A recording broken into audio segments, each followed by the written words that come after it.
So Isabel, thank you very much for coming here in my office. As you know, on Sunday we will have in Slovenia a referendum about implementing euthanasia.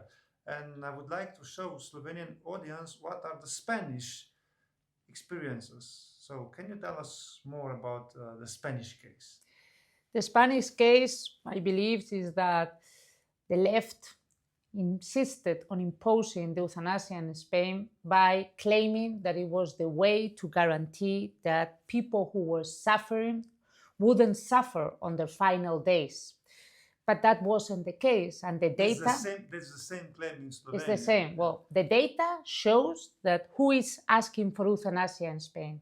Not those who are on the last days of their lives or who are suffering of a very, very a painful sickness, because in Spain, when you are sick, you have palliative care. So nobody really, when they are under the umbrella of the healthcare system, die in pain. Luckily, and thank God.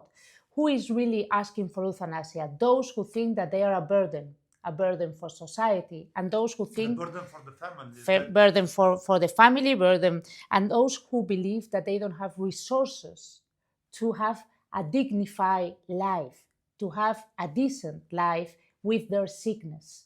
And we as a society are failing that the only option that we can offer them is euthanasia, not any other resource. And Isabel, what were the consequences, for example, for the doctors who didn't want to do or to be part of this process when you obviously killed a person? Well, many doctors in Spain said that they wouldn't do this process because it's killing somebody and goes against not only their conscience but also their beliefs as doctors. So the government decided to create a public list where those who would say it because they don't want to do it, they will be listed, publicly listed, so they can be identified and they can be targeted.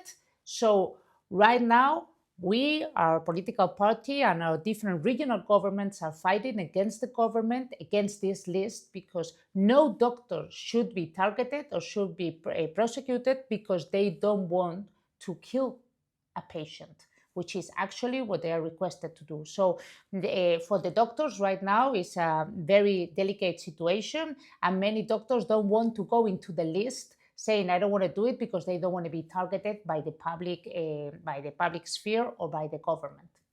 So, dear citizens, as you see, in Slovenia, pro-euthanasia camp is using the same arguments which were used in Spain, but the realization or the final results are the same on what we are emphasizing or what we are warning that this can bring. So go on Sunday to the polling station and vote no, vote for the life.